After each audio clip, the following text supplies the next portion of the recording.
নমস্কার বন্ধুরা, রোদ্দুরা লাইট আর কি। আজকে কথা বলবো আরজি করের ঘটনাটা নিয়ে। কি হচ্ছে যে আরজি করের যে ঘটনার বিষয় নিয়ে 14 তারিখে রাত্রেবেলা পৃথিবীর সমস্ত মেয়েই নামলো, বাংলার সমস্ত মেয়ে নামলো, কিন্তু বাংলার মেয়েই নামলো না।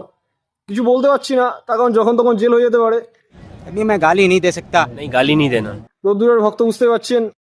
আর দ্বিতীয় কথা হচ্ছে, কথা বলবো আমাদের আরজি করের যিনি আছেন প্রিন্সিপাল, তাকে নিয়ে কথা বলবো।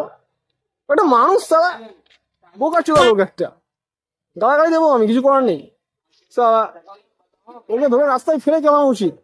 রোদ্দুরা লাইট আছে, এখন সরকার যদি কিছু না করতে পারে আমাকে মারে নামতে হবে, কিছু করার নেই। এখন দেখছি মানুষ পোয়া যাচ্ছে, এর ওর পোয়া মারছে। এখন দেখছি মানুষ দেখছি মানে মেয়েকেও ছাড়বে না, বাংলার মেয়েদেরও ছাড়বে না।